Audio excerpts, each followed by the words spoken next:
जय भारत साथियों। उम्मीद करता हूं कि आप सभी सकुशल हैं और आज इस लाइव वीडियो के माध्यम से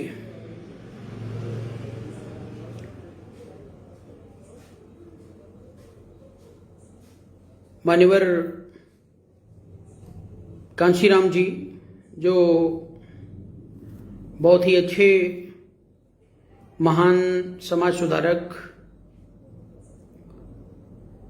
और राजनीतिक रहे हैं, आज उनका परिनिर्वाण दिवस है। आज उनकी पुण्यतिथि है और इस पुण्यतिथि के अवसर पर हम मान्यवर जी के मिशन, उनके उद्देश्य, उनकी उपलब्धियों और हमें किस प्रकार की शिक्षा दे करके वे गए हैं, इन सब विषयों पर हम चर्चा करेंगे। साथियों, आप सभी से निवेदन है, कृपया अधिक से अधिक संख्या में जुड़ने का कष्ट करें। सबसे पहले तो मैं मान्यवर कांशीराम जी को, जिन्होंने अपने पूरी जिंदगी को समाज के उत्थान में कुर्बान कर दिया है, बीआरपी परिवार की तरफ से श्रद्धा सुमन अर्पित करता हूं, कोटि कोटि नमन करता हूं। और सभी बीआरपीएन से ही नहीं, पूरे भारत के युवाओं से मेरा अनुरोध है कि मान्यवर कांशीराम का जीवन, परिचय, जीवनी, उनकी कार्यशैली और उनकी लगन और मेहनत से हमें और आपको बहुत कुछ सीखने की जरूरत है। साथियों, बहुत सारी बातें हैं, बहुत सारे पॉइंट हैं, उन सभी बिंदुओं को समेटते हुए हम ब्रीफ में अपनी बात को रखेंगे।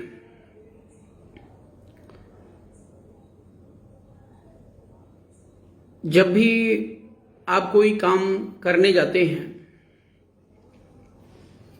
समाज के लिए, विशेष तौर से हमारे समाज की, मीन्स भारतीय समाज की बात कर रहा हूं मैं, वो सबसे जो बुरी एक्टिविटी है, आदत है, टेंडेंसी है कह लीजिए, वो ये है कि जब भी आप उनके हित की बात करोगे तो हमेशा आपको समाज से तिरस्कार मिलता है, अपमान मिलता है और आपके ही लोग सबसे पहले आपका विरोध करते हैं। उदाहरण के लिए आपको बताऊं कि अगर भगवान बुद्ध की मैं बात करूं तो भगवान बुद्ध को आज पूरे विश्व में मानव जीवन के उत्थान को लेकर, उनके उज्जवल भविष्य को लेकर, या मानव जीवन वंचित ना रह जाए ज्ञान के प्रकाश से, इसको लेकर भगवान बुद्ध को पूरे विश्व में बड़ी सराहना होती है। और बहुत सारे देश ऐसे हैं जो भगवान बुद्ध के बताए हुए मार्ग का अनुसरण करते हुए अपने देश का, अपने समाज का जीवन उज्जवल बना रहे हैं और आज वे विकसित राष्ट्र भी हैं। लेकिन मैं आपको बता दूं साथियों कि जब भगवान बुद्ध घर से निकले हुए थे तो किसी ने उनका सपोर्ट नहीं किया था, किसी ने उनका सपोर्ट नहीं किया था। सपोर्ट ना करने का मतलब कि जनता, जो उनकी राज्य की जनता थी, वो उनको रोक रही थी। पिताजी बीमार थे, नाराज थे, माताजी भी नाराज थी, पत्नी भी नाराज थी, जितने उनके शिक्षक गण थे वो भी नाराज थे कि राजकुमार ऐसे कैसे आप घर परिवार को छोड़कर जा सकते हो। मतलब सिद्धार्थ का जीना दुश्वार कर दिए थे कि आप यह काम नहीं कर सकते हो, आपके पास इतनी बड़ी संपत्ति है, आप उत्तराधिकारी हैं और इस प्रकार की एक्टिविटी आपके लिए नहीं है। जब उनको लगा कि हमारे ही राज्य के लोग, हमारे लोग जीना हराम कर देंगे, तो उन्होंने अपना राज्य छोड़ दिया। दूसरे राज्य में जब चले गए, दूसरे क्षेत्र में जब चले गए, तो वहां पर तमाम राजा लोग जो जानते पहचानते थे उनके पास आते, समझाते बुझाते, फिर वही बात वो भी कहते। और एक राजा तो ऐसे आए जिन्होंने एक बात रखी कि सिद्धार्थ, तुम्हारे पास इतना बड़ा साम्राज्य है और तुम्हारे साम्राज्य से बड़ा मेरा साम्राज्य है, तो आप मेरे कोई पुत्र भी नहीं है और मेरी एक बेटी है, मैं आपसे शादी कर देता हूं, आप मेरे भी जो है साम्राज्य को देखिए और अपने भी साम्राज्य को देखिए और आपका इतना बड़ा साम्राज्य हो जाएगा तो आपको भटकने की जरूरत नहीं पड़ेगी। जब सिद्धार्थ ने ये बातें सुनी और तमाम लोग उनको परेशान हुए, उनका मन विचलित हुआ और उन्होंने और भी दूर जाने का निर्णय लिया और अपनी वेशभूषा, अपना शकल इस तरीके से बना लिया, बाल वगैरह मुड़वा लिए कि कोई उन्हें पहचान ना सके और ना कोई डिस्टर्ब कर सके। इतनी बड़ी त्याग और तपस्या के बाद जब वो बुद्धत्व को प्राप्त हुए, जब बुद्ध बनकर लौटे, तो उनके ज्ञान के प्रकाश से सारे राजा लोग प्रकाशित होने लगे, उनके बताए हुए मार्ग पर चलने लगे। और आज स्थिति ये है कि पूरे विश्व में अगर भगवान बुद्ध की बात करें तो उनके सामने किसी की तुलना करना वो हमारी और आपकी महामूर्खता है। तो साथियों, मेरा ये कहने का मतलब है कि सबसे बड़ी जो दहलीज होती है समाज सेवा की, त्याग की, वो आपका घर और परिवार होता है। जब आप घर परिवार से बाहर निकलते हैं तो आपके पैरों में बेड़ियां पड़ जाती हैं और आपको लोग निकलने नहीं देते हैं। जब आप सफल हो जाते हैं तब लोग आपकी आराधना, पूजा, अर्चना सब करते हैं और सदियों तक याद रखते हैं। ऐसा अभी तक होता आया है और ये हम कहेंगे मानव जीवन की बुद्धिहीनता ही है। क्योंकि आज भगवान बुद्ध को कोई ये नहीं कहता कि वे गलत मार्ग पर गए, उन्होंने गलत किया, कोई नहीं कहता। वो उनका सख्त विरोधी होगा, वो भी नहीं कहेगा कि वे गलत मार्ग पर थे या उन्होंने कोई गलत काम किया।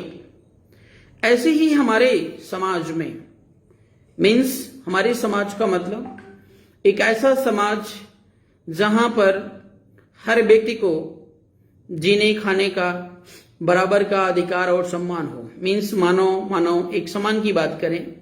इस मिशन को लेकर के हमारे देश में न जाने कितने महापुरुष अभी तक पैदा हुए, अगर मैं उंगलियों पर गिनाऊं तो शायद गिना भी नहीं पाऊंगा। और सभी ने अपना सर्वस्व न्यौछावर किया और न्यौछावर करने के बाद भी अगर आप एक नजर अपने समाज पर डालेंगे तो आप देखेंगे कि समाज में मूर्खों की कमी नहीं है। तो मेरा ये कहने का मतलब साथियों कि जब आप कोई अच्छा मार्ग बताते हो, अच्छा तौर तरीका बताते हो, जीने की एक शैली बताते हो, तो सही डायरेक्शन में चलने वाले लोग बहुत कम होते हैं और बुरी डायरेक्शन में चलने वाले लोगों की संख्या आज इस देश में ज्यादा है। इसका मुख्य कारण क्या है? मैं आपको बता दूं कि आज वर्तमान में हमारे आपकी विचारधारा से जुड़े हुए लोग सत्ता के बाहर हैं। अगर मैं भगवान बुद्ध की बात करूं तो भगवान बुद्ध को बुद्धत्व तो प्राप्त हुआ, वे सिद्धार्थ से जब बुद्ध बने, समाज में देश में जब भ्रमण करने लगे तो लोग उनका मान सम्मान इसलिए नहीं करते थे कि उनके पास ज्ञान का भंडार है या उनके पास हर समस्या का समाधान है।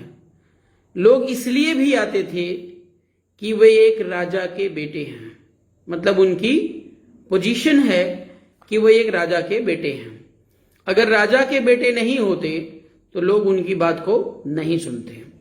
तो साथियों, मेरा ये कहने का मतलब है कि मुझे अगर अपनी बात कितनी भी अच्छी और इंपॉर्टेंट क्यों ना हो, जन जन तक अगर पहुंचाना है तो सबसे पहले हमें और आपको वह पोजीशन मेंटेन करनी पड़ेगी। अगर आपने वह पोजीशन मेंटेन नहीं की तो मैं बता दूं पूरी जिंदगी में भटकता रह जाऊंगा, आप भटकते रह जाएंगे इस समाज को सुधारने में, लेकिन समाज आपकी बात को नहीं सुनेगा। उदाहरण बहुत सारे हैं।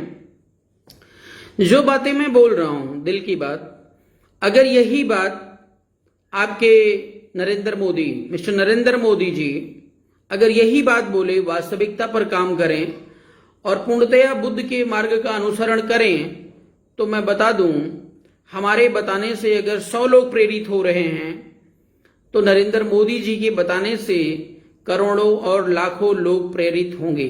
जबकि आपके यशस्वी प्रधानमंत्री मिस्टर नरेंद्र मोदी जी हमसे ज्यादा पढ़े लिखे नहीं होंगे। तो बात यह है साथियों, पोजीशन की बात यह है, स्थिति की, आप किस कंडीशन पे हैं और कितनी ऊंचाई से होकर के अपनी बात को समाज को बता रहे हैं। अब आप सोचिए, उस स्थिति को सोचिए, उस कंडीशन को हम भी आंक रहे हैं, देख रहे हैं कि मान्यवर कांसीराम जी एक सबसे पहले तो दलित परिवार में जन्मे हैं। अब दलित की अगर मैं बात करूं तो दलित जो शब्द है, मैं जनरली लोग कंफ्यूजन में रहते हैं, मिशनरी लोग भी कभी कभी गलत उच्चारण कर देते हैं। तो दलित वर्ड हुआ है, वर्ड आया है, अगर उस पर मैं फोकस करूं तो दलित का वास्तव में अर्थ ये होता है, जैसे आपने गांव में क्या सब जगह देखी होगी, दाल देखी होगी। दाल में 2 दाल की बात कर रहा हूं, जैसे चने हो गए, उड़द हो गया, अरहर में होता है 2 दाल होती है। तो जिसमें 2 दाल होती है, अगर उस दाल को आप दल देते हैं, दलने का मतलब है कि गांव में छोटी छोटी चक्कियां होती हैं पत्थर की, और या एक दाल से 2 दाल बनाया कैसे जाता है, अब वो आप जानते हैं क्या प्रोसीजर होगा। तो अगर उसको दल दिया जाए और दलने के बाद जमीन में गाड़ दिया जाए, तो मैं बता दूं कि अरहर के बीज से अरहर पैदा नहीं होगा, चने के बीज से चने के पौधे नहीं निकलेंगे, अंकुर नहीं निकलेंगे। कहने का मतलब ये है कि उस दाल को दल दिया गया है और दलने के बाद फिर वो कभी भी उठने का नाम नहीं लेता है। तो एक ऐसे सोसाइटी की मैं बात कर रहा हूं जिसको दल दिया गया है, दाल की तरह दल दिया गया है, का मतलब उसकी सोच, उसका उठने का तौर तरीका, जगने का तौर तरीका, सब कुछ उसका खत्म हो चुका है। अब आप उनको कितना भी समझा लीजिए, लेकिन वे समझने के लिए ना तो तैयार होंगे, ना उठने के लिए तैयार होंगे, ना ही अपनी शक्ति को पहचानने के लिए तैयार होंगे। दिन भर इधर उधर टाइम जरूर वेस्ट करेंगे, लेकिन to the point, to the direction में वो कभी भी काम नहीं करना चाहेंगे। ये उनकी सोच बन जाती है।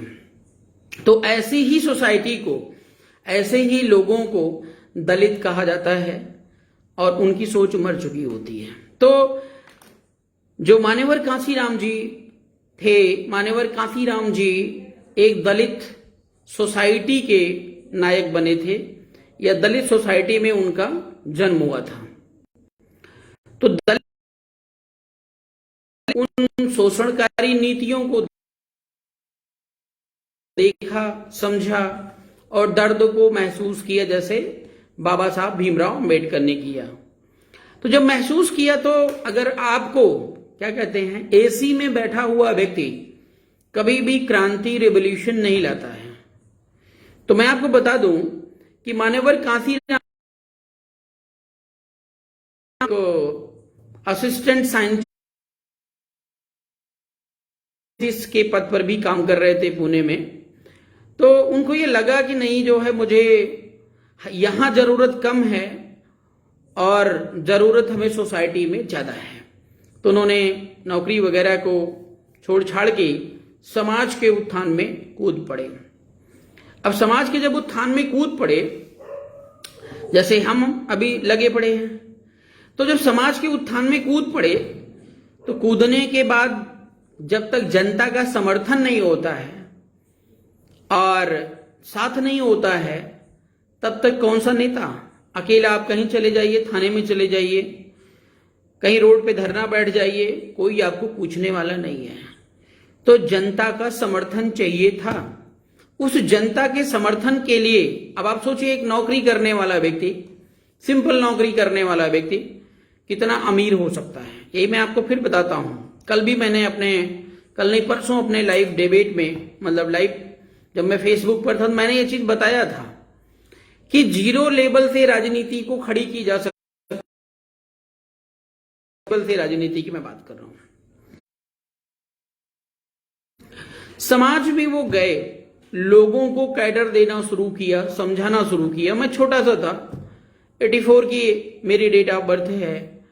और उसके बाद मैं जब उत्तर प्रदेश में माहौल था, बीएसपी का, मान्यवर साहब का माहौल था, तो मैंने नाम सुना था केवल कि कोई कांसीराम जी हैं, आते हैं जाते हैं और लोगों को कुछ बताते हैं, साइकिल यात्रा करते हैं। तो साथियों देखिए, वो स्ट्रगल देखिए।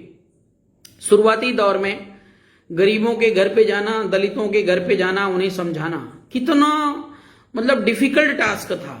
अगर मैं अभी लाइव हूं, आपसे अगर मैं कहूं कि भैया 1 घंटे आप मेरी बात को सुनो, तो शायद आपके पास टाइम नहीं होगा। कुछ करना नहीं है, आप घर में बैठे होंगे, बेड पे बैठे होंगे, चेयर पे बैठे होंगे, खाना खा रहे होंगे, मतलब जो भी है अपने पर्सनल काम में। मैं आपको डिस्टर्ब बिल्कुल नहीं कर रहा हूं, केवल मैं ये कह रहा हूं कि आप थोड़ी देर मेरी बात को लाइव आकर सुनिए। आपके पास वक्त नहीं होगा। लेकिन वो गांव गांव जाते थे। सोचिए, हम 90 दिन की जीवन दर्शन यात्रा पे थे और गांव गांव जाकर के लोगों से हम मिले। कितनी समस्याओं को हमने फेस आउट किया, ये मैं ही जानता हूं। अब उन्होंने पूरा उत्तर प्रदेश, मैं गाड़ी से घूम रहा हूं, वो साइकिल से घूम रहे हैं। सोचिए जरा, वो साइकिल से घूम रहे हैं। अगर मैं आपसे 100 किलोमीटर साइकिल चलाने के बोल दूं ना, तो हालत खराब हो जाएगी। और कितना समय उन्होंने लिया होगा लोगों को जगाने में, इमेजिन करिए। और जब लोग गांव में जाते थे, जब ये मान्यवर साहब गांव में जाते थे, तो लोग जैसे इनका नाम सुनते थे कि आने वाले हैं, आ गए हैं, वैसे ही लोग घर छोड़ के भाग जाते थे। किसी को पशुओं का चारा लाना होता है, किसी को कहीं और जाना होता, मार्केट जाना होता है, किसी को कहीं और जाना होता है। लेकिन एक गांव में मैं बता दूं, एक बार नहीं, कम से कम 10 बार वो जाते थे, तब ज्यादा से ज्यादा लोगों को वो मोटिवेट कर पाते थे। अब आप सोचिए कितना बड़ा डिफिकल्ट टास्क था, मतलब समाज को समझाना। लेकिन नहीं, जब आप मेहनत ईमानदारी से करते हैं, लगन से करते हैं, तो वो सफल जरूर होता है। फायदे की बात लोगों को आज नहीं, कल समझ में जरूर आएगा। तो साथियों, धीरे धीरे कारवां बढ़ा और लोगों ने समझा, एक मिसाल खड़ी हुई। और आपको पता है कि मान्यवर कांसीराम के चलते मायावती जी 4 बार मुख्यमंत्री बन चुकी हैं उत्तर प्रदेश की। और इतना बड़ा रिवॉल्यूशन होने के बावजूद भी वो मिशन, मैं बता दूं कि जो मान्यवर साहब ने शुरू किया था, वो मिशन वहीं पे आके फिर ठप हो गया। ये बहुत ही दुखद घटना है, बहुत ही दुखद स्थिति है। साथियों, किसी मिशन को खड़ा करने में ये मान के चलो कि कुर्बानी देनी पड़ती है। और उस कुर्बानी देने के बाद अगर वो प्लेटफॉर्म खड़ा होता है और फिर वो अगर डैमेज हो जाता है, अगर मान्यवर साहब अभी जिंदा होते तो वे जिंदा मर जाते इस बात को सुन करके। तो स्थिति ये होती है साथियों कि हमें हर चीजों को हम अपने ऊपर तो नहीं ले सकते कि हर चीज हमारे कंट्रोल में है। समय है, परिस्थितियां हैं, बदलती रहती हैं, और आज मैं वर्क कर रहा हूं, कल कोई और आएगा, आगे कोई और आएगा, कैसा होगा इसका निर्धारण हम नहीं कर सकते हैं। लेकिन हाँ, अगर हम और आप दूरदर्शी हैं, क्योंकि हमें और आपको दूरदर्शी तो बनना पड़ेगा। दूसरी बात, मैंने कल आपको ये भी लाइव में बताया है कि इतिहास जो होता है, जो इतिहास में हमारे महापुरुषों ने छोड़ दिया है या जो करके गए हैं, जो उनकी परेशानियों का कारण रहा, जो उनके संघर्षों का कारण रहा है, अगर हम बार बार उसी संघर्षों को लेकर फिर अड़े रहते हैं और कोई नहीं है। इसीलिए हमें और आपको उनकी गलतियों को सुधारते हुए पुनः उनके मिशन को कारगर बनाने की जरूरत है। साथियों, अक्सर आपने देखा होगा कि अभी जैसे ये किसान आंदोलन चल रहा है, ठीक है। किसान आंदोलन में अभी 2-4 दिन पहले आपने देखा लखीमपुर का कांड हो गया। ऐसे तमाम और एक्टिविटीज होते रहते हैं। ऐसी स्थिति आए कि मैं लड़ते लड़ते शहीद हो जाऊं, मर जाऊं, गोली लग जाए या कहीं कोई एक्सीडेंट कर दे, समाज के लिए लड़ते लड़ते आज जो मेरी बात को आज नहीं मान रहे हैं ना, वो कल मेरी पूजा करेंगे कि नहीं नहीं नहीं यार, आरपी मौर्य एक बंदा था और बड़ा डेडिकेटेड था समाज के प्रति, बड़ी निष्ठापूर्वक काम करता था, और अभी अमर नहीं करेंगे, अभी साथ नहीं लगेंगे, लेकिन मेरे मरने के बाद वो हमारी पूजा अर्चना मूर्ति वगैरह रख करके, और जब मेरा बर्थडे आएगा और जब मेरी पुण्यतिथि, जैसे आज मान्यवर साहब की पुण्यतिथि है, ऐसी पुण्यतिथि जब आएगी तो चारों तरफ पोस्टरबाजी होगी, सोशल मीडिया पे एक दूसरे को संदेश भेजना, अमर रहें। और मेरे जो विचार हैं, जो मैं अभी बोल रहा हूं, इन विचारों को लोग लिखना शुरू करेंगे। एक कब? मरने के बाद। तो जो कल करना है वो आज अगर कर लीजिए तो मेरे हिसाब से हम भी अपने सामने सामने अपनी मेहनत का नजारा देख सकेंगे। लेकिन नहीं, ये एक टेंडेंसी बन गई है कि लोग आपकी बात को आपके ना रहने के बाद ही ज्यादा कंसीडर करते हैं। ऐसे लोगों से मेरा निवेदन है कि भगवान बुद्ध की पूजा करने से, सम्राट अशोक की पूजा करने से, सम्राट चंद्रगुप्त मौर्य पर जो है गर्व करने से, बाबा साहब पर गर्व करने से, कांशीराम जी पर गर्व करने से, घर में बैठे रहने से कुछ भी नहीं होने वाला है। जो उन्होंने बताया हुआ है, जो मार्ग उन्होंने दिया हुआ है, उस मार्ग का हमें निष्ठापूर्वक अनुसरण करने की जरूरत है। अगर हम निष्ठापूर्वक अनुसरण कर ले जाते हैं तो निश्चित तौर पर उनके लिए हमारे तरफ से सबसे बड़ी श्रद्धांजलि होगी, सबसे बड़ी पूजा होगी, सबसे बड़ी आराधना होगी। साथियों, हमने आपको कहा कि जब इतिहास में जो गलतियां होती हैं वो गलतियां दोहरानी नहीं चाहिए। मान्यवर कांशीराम जी का मिशन मैं आपको बता दूं, अशोका राज का मिशन था। छोटा मिशन नहीं है, बहुत ही बड़ा मिशन है, और सम्राट अशोक का मिशन है। इस मिशन को समझना हमारे लोगों की बस की बात नहीं है। हमारे लोग, हमारी जो बंदूक है उसकी रेंज कितनी है ये हमारे लोगों को नहीं पता चलती है, लेकिन हमारे बंदूक की रेंज कितनी है ये हमारे विरोधियों को पता चल जाता है। तो हमारे लोग अलर्ट नहीं होते हैं, उस बंदूक को खिलौना समझते हैं, लेकिन जो विरोधी होते हैं वो उस बंदूक को चुराने के लिए, उस बंदूक को खत्म करने के लिए, उस बंदूक को नस्तना नाबूद करने के लिए अलर्ट हो जाते हैं और काम भी करते हैं। ऐसी तमाम इतिहास हैं। इतिहास में तमाम पन्ने ऐसे हैं जो आपको देखने को मिलेंगे। बाबू जगदेव प्रसाद की अगर मैं बात करूं तो वो भी नंबर 1 के मिशनरी थे। 90-10 की लड़ाई उन्होंने खड़ी की, और उनकी बात को समाज समझे ना समझे, लेकिन जो भी उनके विरोधी थे उन लोगों ने उनकी बात को बखूबी से समझ लिया और आपको पता होगा कि भरे मंच से उनको गोलियों से भून दिया गया और गिराते हुए गाड़ी में बांध के ले जाया गया। मरने वाली जब स्थिति थी उनकी तो वो पानी मांग रहे थे, तो पुलिस वालों ने उनको पानी देने के बजाय उनके मुंह में पेशाब कर दिया। सोचिए जरा कितनी दर्दनाक स्थिति रही होगी। और ये काम कौन करवाया?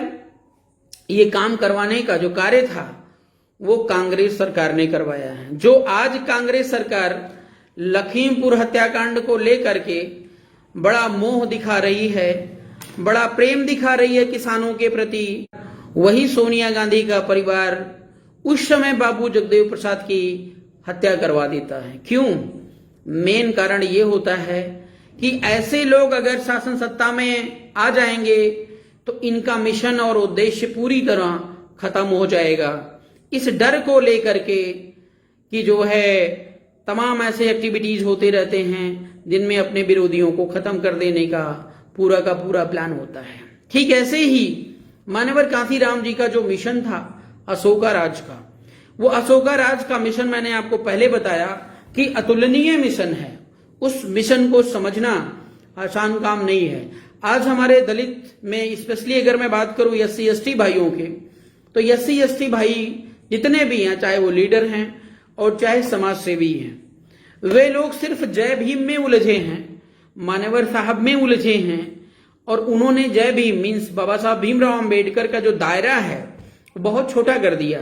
बाबा साहब भीमराव अंबेडकर भी अशोका राज का ही सपना देख रहे थे, मान्यवर कांशीराम जी भी उसी मार्ग पर चल रहे थे, लेकिन उन्होंने एक बड़े समाज की बात करी है, एक बड़े नेतृत्व की बात करी है, सबको बराबर का अधिकार सम्मान देने की बात करी है। लेकिन आज SC वर्ग में जितने भी लीडर हैं, इन लोगों की जो मानसिकता है वो संकुचित हो चुकी है। और संकुचित मानसिकता के चलते इन्होंने बाबा साहब भीमराव अंबेडकर को, मान्यवर कांशीराम को सिर्फ और सिर्फ दलित लीडर तक ही ला करके समाहित कर दिया है। तो ऐसे जितने भी हमारे समाजसेवी लोग हैं, सामाजिक संगठन चलाने वाले SC ST भाई हैं या लीडर हैं, उनको होश में आने की जरूरत है और ऐसे महापुरुष को पूरे विश्व पटल पर रिप्रेजेंट करने की जरूरत है। और स्वार्थ से हमें और आपको बाहर निकलना पड़ेगा, तभी ये संभव हो पाएगा। साथियों, इस जो स्थिति थी, मान्यवर कांशीराम ने अपना सब कुछ किया। अब जैसे मैं हूं, आप हैं, अगर आप हमारे साथ लग करके काम करेंगे या मैं आपके साथ लगकर काम करूंगा तो कहीं ना कहीं ट्रस्ट क्रिएट होगा। या RP मौर्य आज आपके बीच में है, कल नहीं रहेगा, तो हम भी सोचेंगे कि हमारा कोई ना कोई उत्तराधिकारी या हमारी पोजीशन को लेने वाला कोई हमारे देश और समाज का युवा सामने आए। ज्यादातर तो परिवारवाद चलता है, परिवारवाद में योग्यता ना होते हुए भी उत्तराधिकारी बन जाते हैं। लेकिन मान्यवर साहब ने शादी विवाह तो किया नहीं था और उन्होंने उत्तराधिकारी चुना बहन कुमारी मायावती जी को।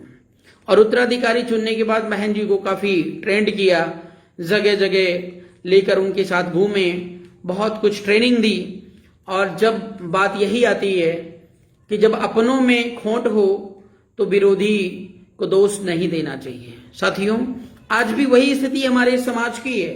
लोग दिन भर नरेंद्र मोदी को, योगी आदित्यनाथ को गाली देते हैं या कहते हैं कि ये बड़े ही दुष्ट प्रवृत्ति के हैं, या कहते हैं कि हमारा अधिकार सम्मान नहीं दे रहे हैं। मैं साफ साफ शब्दों में ये कहना चाहूंगा कि इसमें गलती ना नरेंद्र मोदी की है, ना तो RSS की है, ना BJP की है, ना कांग्रेस की है, या जितने भी षड्यंत्रकारी हैं उनका कोई दोष नहीं है। सबसे पहले भगवान बुद्ध ने कहा अतदीपो भव, हमें खुद विचार करना चाहिए, खुद मंथन करना चाहिए कि हमारा मार्ग क्या सही है और क्या गलत है। अगर पूरा का पूरा जो भारतीय समाज है, जितनी मानवतावादी विचारधारा या समतावादी विचारधारा को चाहते हैं, अगर उनके अंदर सद्बुद्धि आ जाए तो BJP हो, कांग्रेस हो या RSS हो, ये मिनट में खत्म हो सकते हैं। लेकिन नहीं, हम दोष तो उनको देते हैं, दोष उनको देते हुए विपक्ष में रहना पसंद करते हैं सत्ता में नहीं रहना पसंद करते हैं। वर्तमान सोल्यूशन की मैं बात करूं, तमाम SC ST के लीडर हैं, तमाम OBC के लीडर हैं, सब डिवाइडेड हैं, सब इधर उधर बटे हुए हैं। एक प्लेटफॉर्म बना करके सबसे पहले सत्ता पर कब्जा करना, इनको इतनी सी बात समझ में नहीं आती है। भगवान बुद्ध ने संघं शरणं गच्छामि की बात करी है, अभी तक ये संघं शरणं गच्छामि का पालन नहीं कर पाए हैं। तो जब ये पालन नहीं कर पाए हैं तो ये मोदी और योगी या कांग्रेस को हराना इनके बस की बात नहीं है। अब साथियों, BRP जो प्लेटफॉर्म लेकर आई है, इस प्लेटफॉर्म को पूरा का पूरा उसी तौर तरीके से लेकर जाया जा रहा है कि पूरे भारत को हम एक मंच, एक प्लेटफॉर्म पर लाने का प्रयास करें। और जितने भी अभी वर्तमान में लीडर हैं, जितने लोग छटक पटक रहे हैं, स्वार्थ में इधर उधर लिप्त हैं, इनको हमने समझा के ज्यादातर तो देख लिया है और अब समझाना उचित नहीं समझते हैं, क्योंकि जो व्यक्ति जानबूझकर सो रहा हो या जानबूझकर अंधा बन रहा हो, उसको मार्ग दिखाना भी मूर्खता है। तो देश और समाज को समझने की जरूरत है कि कौन सही मार्ग पर है और किसके साथ हमें चलना है। निश्चित तौर पर आपकी सारी समस्याओं का समाधान हो जाएगा। साथियों, मान्यवर साहब का मिशन रुका क्यों? प्रश्न यहां पर यह बनता है। मान्यवर साहब का मिशन 60 में हुआ क्यों? प्रश्न यहां पर यह बनता है। मैंने पहले भी आपको कहा है कि जो हमारी मिसाइल की रेंज है, हमारे मित्रों को नहीं पता चलता है, हमारे अपने साथियों को नहीं पता चलता है, लेकिन हमारे मिसाइल की रेंज हमारे विरोधियों को पता चल जाती है। और अगर उनको पता चल गया तो बचने का तौर तरीका ढूंढना शुरू कर देते हैं, उसका सलूशन निकालना शुरू कर देते हैं। और हमारे लोग तो अभी मजाक में ही लगे रहते हैं, उनको गंभीरता में आने में मतलब बहुत समय लग जाता है, या मान के चलो ना के बराबर होते हैं। तो साथियों, ऐसी ही कुछ स्थिति थी। अब आपको मैं बताऊं कि हमारा पूरा का पूरा जो देश है वो जातियों में विभाजित है। पूरा का पूरा देश जातियों में विभाजित है। और चुनाव आयोग जो हमारा है, जिस फाउंडेशन को लेकर BRP का गठन हुआ है, चुनाव आयोग कहता है कि केवल 3 लोग आओ और 100 ID लेकर के आओ, आपके नाम पर पार्टी हम खड़ी कर देंगे। कल भी आप भी पार्टी बना लीजिए, कोई भी पार्टी बना सकता है। 10,000 रुपए रजिस्ट्रेशन चार्ज होता है। अगर आपको पार्टी बनानी है तो हमसे संपर्क करिए, डायरेक्ट हम फाइल करवा देंगे। मात्र 10,000 रुपए का खर्चा है, पार्टी आपकी बन गई। अब चलिए, RP मौर्य जी ने अगर एक पार्टी बना ली तो मौर्य कम्युनिटी के लोग तो विश्वास कर लेंगे, लेकिन अन्य कम्युनिटी के लोग हमारे साथ क्यों जुड़े? इस जातीय व्यवस्था का प्रभाव है। मान्यवर कांसीराम ने SC ST वर्ग से बिलोंग किए, दलित रहे, तो दलित लोगों में तो विश्वास जगा, लेकिन अन्य लोगों में विश्वास नहीं जगा। दायरा छोटा हो गया, समझिएगा। उसके बाद इन्होंने 85 और 15 की लड़ाई खड़ी कर दी। तो 85 और 15 की जो लड़ाई है वो कहीं ना कहीं भगवान बुद्ध के मार्ग से विपरीत है। भगवान बुद्ध ने क्या कहा? भवतु सब मंगलम। सम्राट अशोक ने क्या कहा? सर्वलोक हित से बढ़कर दूसरा कोई कार्य नहीं है। उसी का ट्रांसलेशन है, ध्यान से समझिएगा। और आज मिस्टर नरेंद्र मोदी का फार्मूला क्या है? सबका साथ सबका विकास। तीनों फार्मूले को आप मैच करवाइए, क्या है?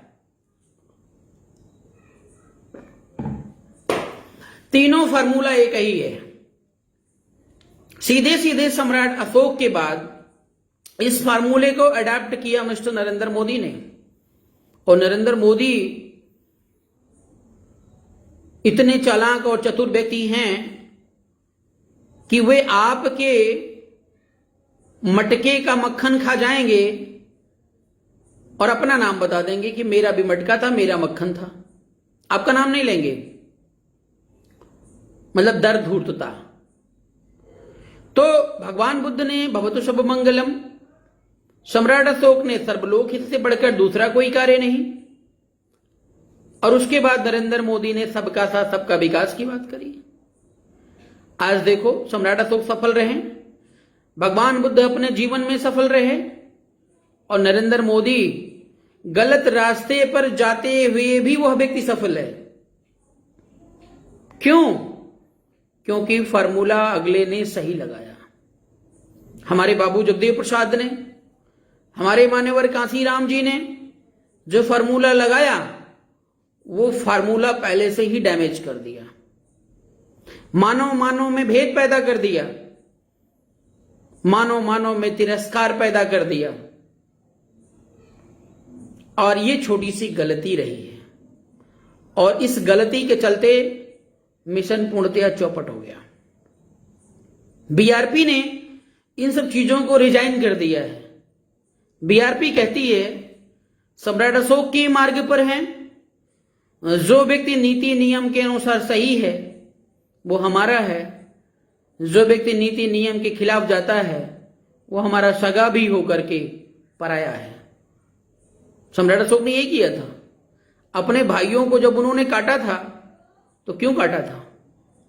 क्योंकि वे जितने भी सुसीम से लेकर जितने भी साथ में रहे होंगे वे सारे के सारे जनता को प्रताड़ित करते थे और जनता का शोषण करते थे। तो उनको जितना अधिकार मिलना चाहिए था, जिस तरीके से उनका स्वागत होना चाहिए था, वो स्वागत सम्राट अशोक ने किया। तो साथियों, यहां पे हमें मानव मानव में भेद नहीं करना है। भारतीय समाज में हर जाति बिरादरी में बहुत अच्छे लोग हैं, हर जाति बिरादरी में बहुत गंदे लोग भी हैं। ब्राह्मणों की बात करें, बहुत सारे ब्राह्मण इस देश में ऐसे हैं जिनको राजनीति की एबीसीडी नहीं पता है, बेचारे घुट घुट करके जी रहे हैं। हमारे घर पे मैं आपको बता दूं, कुछ ऐसे लोग हैं जिनका पालन पोषण हमारे घर से होता है, ब्राह्मण वर्ग के हैं। तो उनको दोष क्यों? उनको दोष क्यों? मतलब उनका दोष क्या है इसमें? तो हम एक न्यायिक शासक वर्ग में रहे हैं, वर्ग के रहे हैं, इसीलिए मानव ही नहीं जानवरों के साथ भी हमें न्याय करना पड़ेगा। योगी आदित्यनाथ की तरफ नहीं कि गाय हमारी माता तो हो गई लेकिन भैंस हमारी मौसी नहीं हो सकती हैं।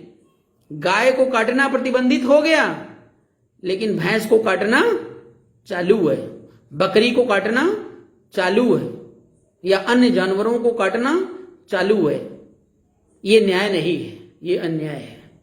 इसलिए हमें न्याय संगत तरीके से आगे बढ़ना पड़ेगा और तब आप सत्ता पर काबिज हो सकते हैं और हर मानव को आप न्याय दे सकते हैं, उसका अधिकार दे सकते हैं और उसका सम्मान दे सकते हैं।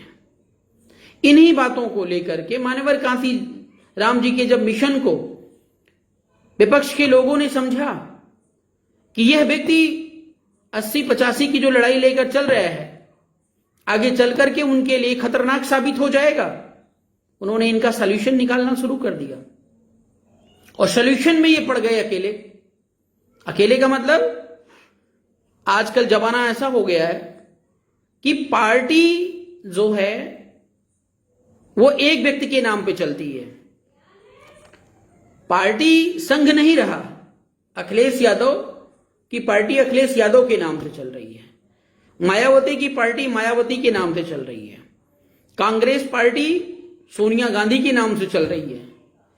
अगर इन तीनों लीडर को खत्म कर दिया जाए तो पार्टी खत्म हो जाएगी। आप मुझे बताइए, संघ की परिभाषा बताइए। संघ में अगर एक व्यक्ति खत्म होता है, एक व्यक्ति अगर मरता है तो क्या संघ खत्म हो जाता है? कदापि नहीं। संघ का फाउंडेशन इस कदर होना चाहिए, संघ का नीति नियम ऐसा होना चाहिए कि अगर किसी भी कारण हमारे किसी भाई को कुर्बानी देनी पड़े, आरपी मौर्य की कुर्बानी देनी पड़े, तो आरपी मौर्य अगर नहीं रहे तो भी मिशन चलना चाहिए। अगर आरपी मौर्य जी 10 की स्पीड में मिशन को चला रहे थे, उनके जाने के बाद, उनकी कुर्बानी के बाद यह मिशन 100 की स्पीड में चलना चाहिए। तब तो उसे संघ कहेंगे, तब तो उसे पार्टी कहेंगे, तब तो उसे लक्ष्य की प्राप्ति की ओर अग्रसर होना कहेंगे। अन्यथा अगर आरपी मौर्य ने एक पार्टी बना ली अपने नाम की और आरपी मौर्य खत्म तो पार्टी खत्म। अगर ऐसी स्थिति, ऐसे संगठन, ऐसी पार्टियां लगातार बनती रहें तो मैं बताऊंगा कि समाज की बर्बादी ही है केवल। और मेरा आप लोगों से निवेदन है कि किसी भी पार्टी में जुड़ने से पहले ये एनालाइज जरूर कर लें कि वह व्यक्ति है या पार्टी है। तो साथियों, यहां पर स्थिति यह थी कि मान्यवर कांशीराम जी अकेले संस्थापक और बहन कुमारी जी मायावती अकेली जो है उत्तराधिकारी।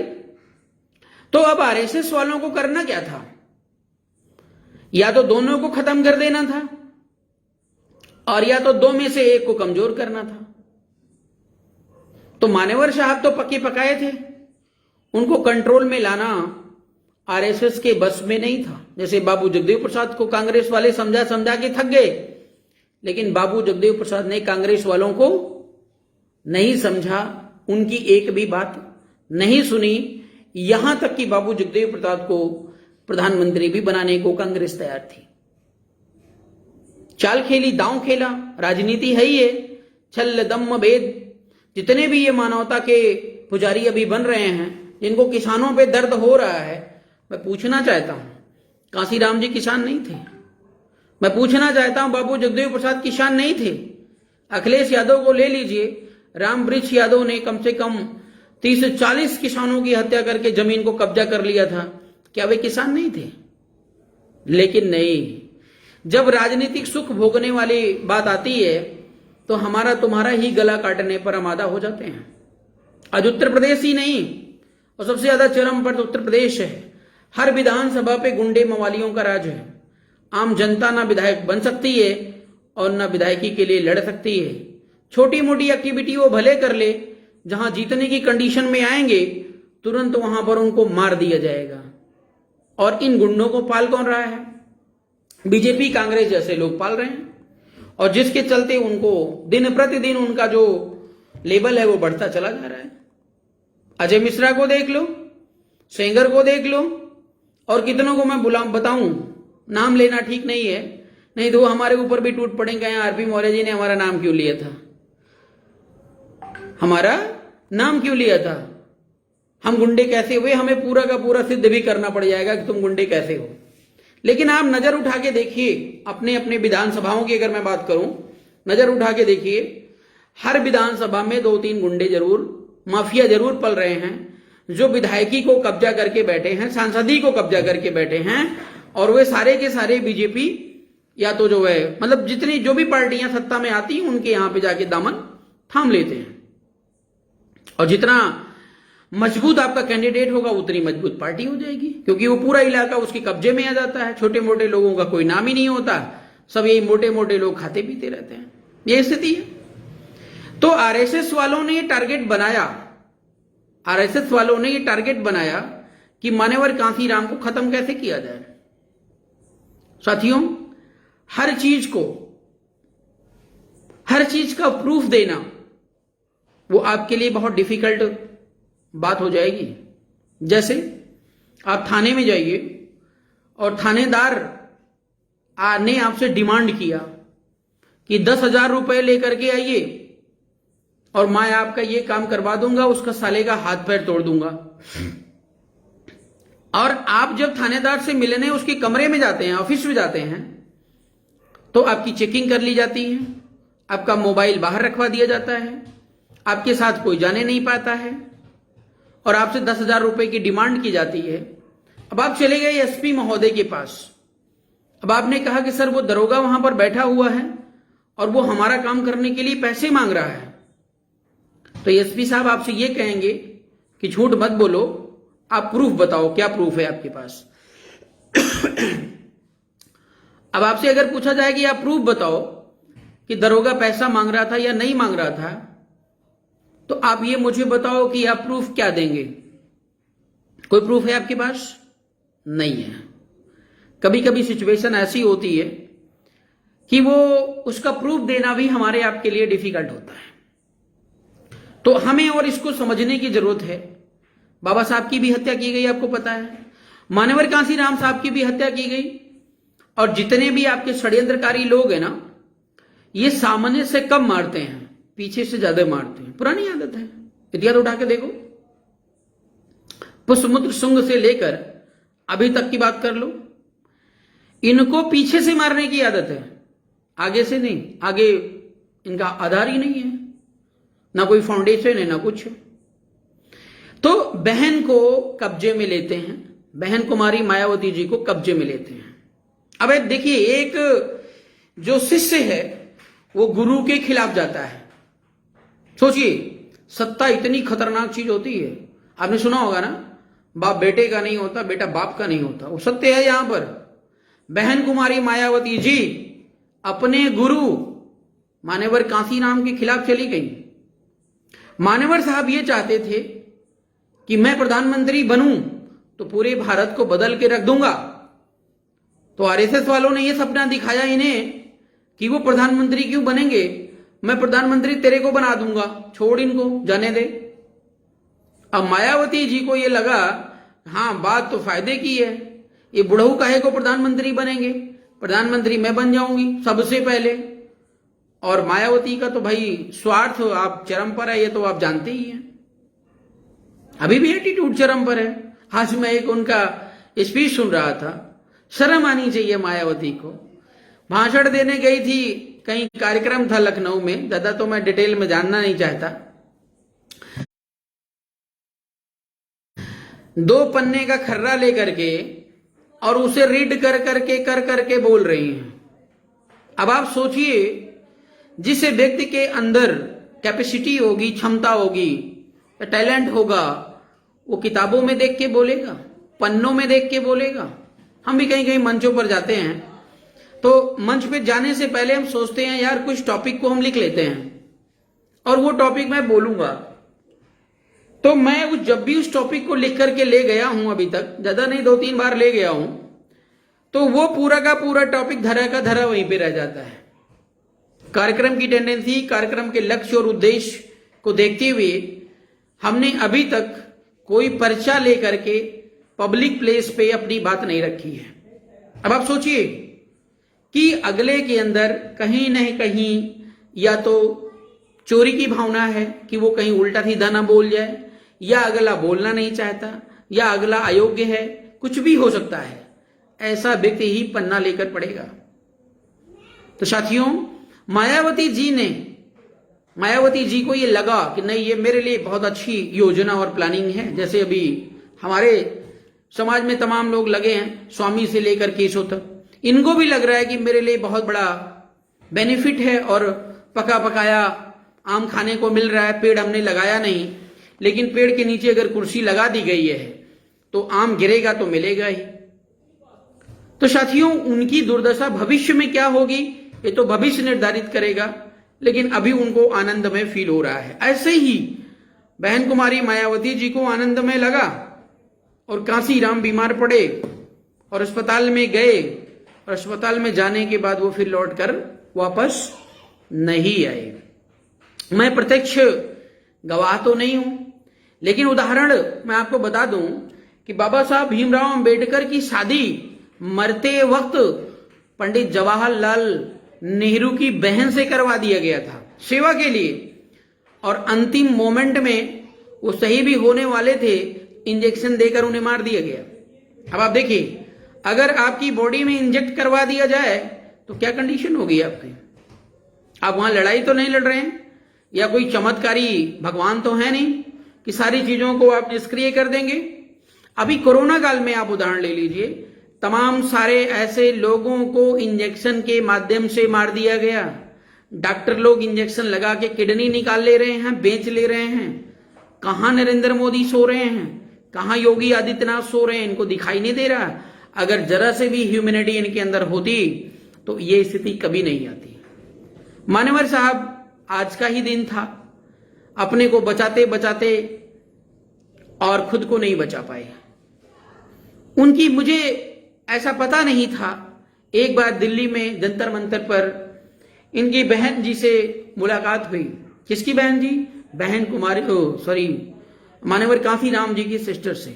और वहां पर आई थी, मंच पे ललकार ललकार के चिल्ला चिल्ला के बहन कुमारी मायावती जी की धज्जियां उड़ा रही थी। मैं कहता हूं कि अगर वो ललकारा और चिल्ला रही हैं तो तुम उनके खिलाफ एफआईआर क्यों नहीं कर देती, या मैं चिल्ला रहा हूं तो मेरे खिलाफ एफआईआर कर दीजिए। अभी देखो, इन्वेस्टिगेशन करके मैं प्रूव करूंगा what was right and wrong. लेकिन नहीं, साथियों, ये पर्दे के पीछे चला जाता है, मैटर ये बड़े लेवल का हो जाता है, आम जनता से इसको कोई लेना देना नहीं रहता है। और आज बाबा साहब के साथ हुआ है, कांशीराम जी के साथ हुआ है, इधर बाबू जगदेव प्रसाद जी के साथ हुआ है। जो भी इनके खिलाफ आवाज उठाएगा उस आवाज को कुचल देने के लिए एन केन प्रकारेण छल दम वेद सब लगा देंगे। और आप लोगों के लिए अगर मीटिंग बुलाऊं, मैं कहीं आना है भैया लखनऊ, एक दिन का भी टाइम नहीं है भाई, सबको अपनी रोजी रोटी देखनी है। अगर आप किसी मुकदमे में फंस गए तो एक दिन नहीं 100 दिन आप घूमेंगे कोर्ट के, लेकिन सही डायरेक्शन में सत्ता के लिए ना लड़ने का जुनून है और ना जुनून बनाएंगे, और जब आएंगे तो कहेंगे यार आज तो मेरा टाइम बेकार हो गया। अगर मैं आपको 500-500 रुपए दूंगा तब आप समझेंगे कि यार कुछ फायदा हो रहा है। अभी पार्टी में हमारे लोग, कार्यकर्ता लोग जब जाते हैं सदस्य बनाने, तो ज्यादातर लोग यही कहते हैं कि भैया पार्टी में जुड़ने से हमें मिलेगा क्या। मतलब सबसे पहले उनको मैं बता दूं कि तुम्हें मिलेगा क्या, तब तुम पार्टी में जुड़ोगे। अज्ञानता नहीं तो और क्या है। साथियों, इन सब चीजों को बीआरपी भारतीय राष्ट्रीय पार्टी ने खत्म कर दिया है। अब कोई भी पुष्पमित्र शुंग या कोई भी भाई विभीषण पैदा नहीं हो पाएगा। क्यों नहीं हो पाएगा? क्योंकि बीआरपी का जो स्ट्रक्चर योजना है वो पूर्णतः कमेटी पर निर्धारित हो गया है। जैसे मान लेते हैं राष्ट्रीय अध्यक्ष कमेटी है, राष्ट्रीय अध्यक्ष कमेटी में अगर 100 जातियां हैं हमारे देश के अंदर, उदाहरण के लिए, तो 100 राष्ट्रीय अध्यक्ष हैं हमारे पास।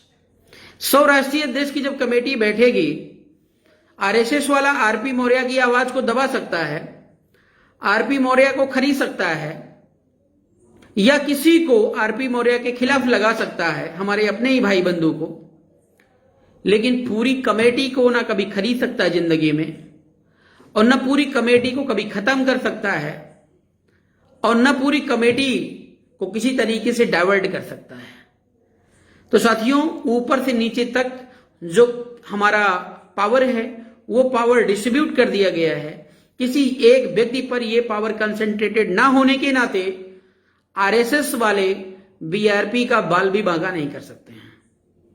और जब उनको ये लगेगा, क्या लगेगा कि यार आरपी मौर्य को खत्म कर देने से मिशन रुकने वाला नहीं है, या किसी और को खत्म कर देने से मिशन रुकने वाला नहीं है, तो आरएसएस वाला पागल नहीं है, ऐसी जगह तीर नहीं चलाता है जहां पर वो अपना उद्देश्य पूरा ना कर पाए। इसीलिए मैं आपसे बार बार कहता हूं, राजनीति कुछ भी नहीं है, जीरो है, 0 बटा सन्नाटा है। केवल हम लोग संघ में नहीं हैं। अगर हम संघ में और उद्देश्य में एक साथ चलें तो सारी राजनीति बहुत कम समय में ही कंट्रोल में आ जाएगी। मान्यवर साहब ने कहा था कि जो है राजनीति बहुत ही आसान है, और किसी व्यक्ति के पीछे मत चलो। अगर आपको चलना है तो विचारधारा के पीछे चलो। अगर आप विचारधारा के पीछे चलते हैं तो विचारधारा कभी मरती नहीं है और व्यक्ति तो आता जाता रहता है। लेकिन आज बहुत दुख के साथ ये कहना पड़ रहा है कि हमारे देश और समाज के लोग ज्यादातर व्यक्ति के पीछे चलते हैं, और वो व्यक्ति कैसा होता है उसको झांक के देखना भी नहीं चाहते हैं। केवल ये देखेंगे हेलीकॉप्टर, केवल ये देखेंगे कि 100 गाड़ियां, केवल ये देखेंगे बहुत बड़ा जो है उड़ान उसका, और उसके आधार पर उसको नेता मान लेते हैं। और ऐसी कंडीशन में जो होता है वो गुंडा, मवाली, निकम्मा ही होता है, नहीं तो वो नाजायज पैसा वेस्ट नहीं करेगा। उदाहरण मैं एक दे देता हूं। अभी 2 दिन पहले की बात है कि राहुल गांधी को पेट्रोल बहुत महंगा लग रहा है। भाई महंगा है ही है। पेट्रोल को लेकर लगातार वो कमेंट करते आए हैं, महंगाई बढ़ रही है। कांग्रेस के जमाने पर महंगाई चरम पे थी। जब पूरा का पूरा देश व्याकुल हो चुका था तो नरेंद्र मोदी का वाहन हुआ, नरेंद्र मोदी बजरंगबली के रूप में प्रकट हुए, और लोगों को ये लगा कि ये बस अब सीना फाड़ के दिखाई देंगे और समस्या का समाधान हो जाएगा, लेकिन कुछ नहीं हुआ।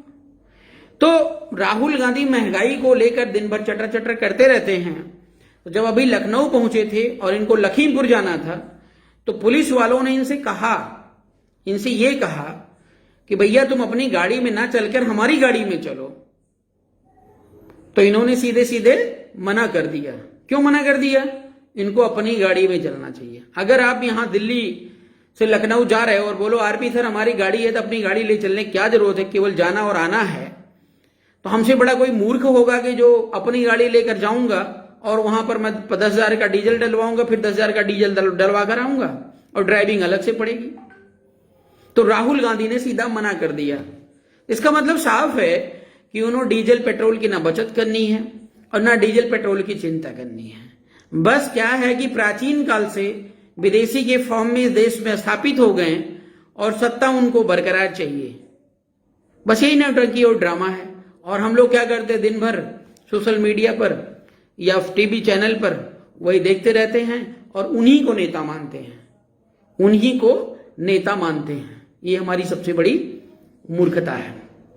तो साथियों, मैं इसी के साथ अपनी बात को विराम दूंगा और चलते चलते मैं ये जरूर कहूंगा कि मान्यवर कांशीराम जी का जो मिशन था, उस मिशन को पूरा करने का संकल्प भारतीय राष्ट्रीय पार्टी ने लिया हुआ है।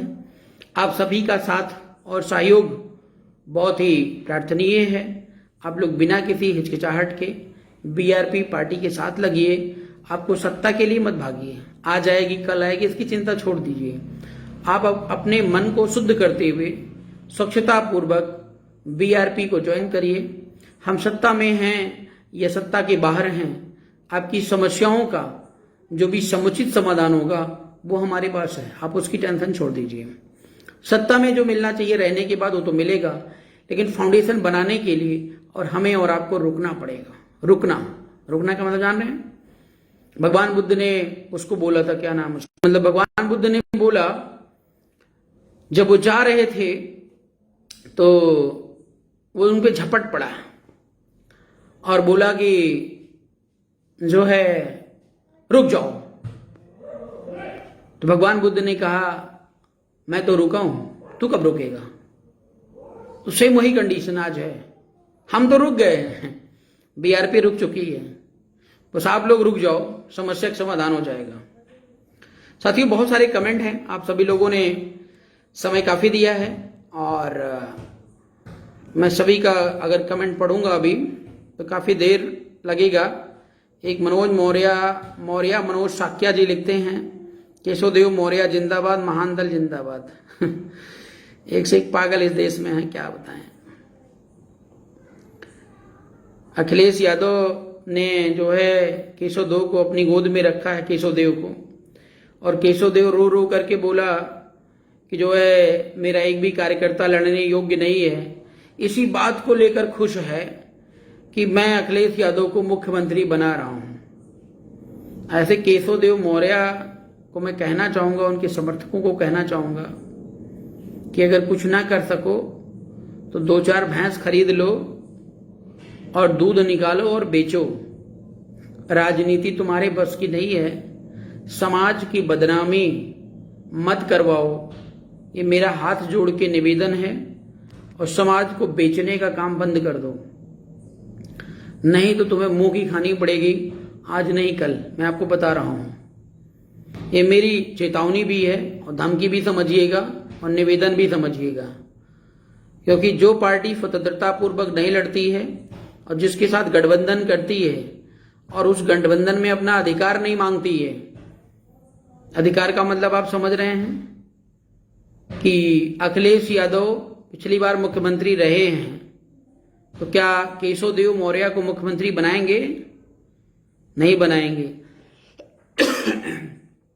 जब नहीं बनाएंगे तो वोट किस लिए? या पार्टी अखिलेश यादव की है तो नीति नियम कानून जो भी लागू होगा उसमें हमारी क्या भागीदारी है? अगर अखिलेश यादव अपनी पार्टी में भागीदारी दे देते हैं तो हमें क्या दिक्कत है? हमें कोई भी विरोध करने की क्षमता जरूरत नहीं है, हम मिशन के साथ हैं। लेकिन अखिलेश यादव का बैकग्राउंड उठा के देखिए, वो बैकग्राउंड बहुत ही निंदनीय है। इसीलिए किसी भी जागरूक प्राणी को हमेशा ऐसे लोगों के साथ खड़े रहने की जरूरत है जहां पर उसका कद, मान और सम्मान बढ़े। अपराधियों के साथ, दुराचारियों के साथ, शोषणकारियों के साथ अगर आप रहोगे तो आपका भी नाम वैसे ही लिया जाएगा जैसे उनका नाम लिया जाता है। साथियों, बड़े कमेंट्स हैं, आज मैं क्षमा चाहूँगा कि पढ़ने में वक्त भी लगेगा, टाइम भी काफ़ी हो गया है। और फिर अगली जो है लाइव वीडियो में मीन्स दिल की बात में आप लोग कैसा लग रहा है ये जो प्रोग्राम है दिल की बात, ज़रूर कमेंट बॉक्स में लिखें। और इसको हम बहुत बड़े स्केल पर लेकर जाना चाहेंगे। और अगले दिन मीन्स टीटीएस का मतलब आप जान रहे हैं कि मंगलवार, बृहस्पतिवार और शनिवार, हफ्ते में 3 दिन मैं 8 to 9 आपको मिलूँगा। और आप लोगों के अगर जो विचार है उसको मैं कंसीडर नहीं कर पा रहा हूँ कमेंट के माध्यम से, तो मेरा नंबर भी है, आप डायरेक्ट बात कर सकते कभी भी। और पूरी की पूरी जो है आपकी हर बात को कंसीडर करने का प्रयास करूँगा। और जो कमेंट बॉक्स में आपने लिखा हुआ है उसको मैं पढ़ूँगा। और फिर अगले जो है वीडियो में या अगले लाइव पॉइंट को लेकर के जब भी मैं उपस्थित हूँगा मीन्स मंगलवार को, तो पूरा प्रयास करूँगा कि मैं उन सारी बातों को उसमें समाहित करूँ। और आप लोगों से निवेदन फिर मैं करूँगा कि बीआरपी की कार्रवाई को लगातार आगे बढ़ाइए। लड़ना चाहते हैं, विधायक बनना चाहते हैं, स्टैंड अप करिए, स्टैंड करिए अपनी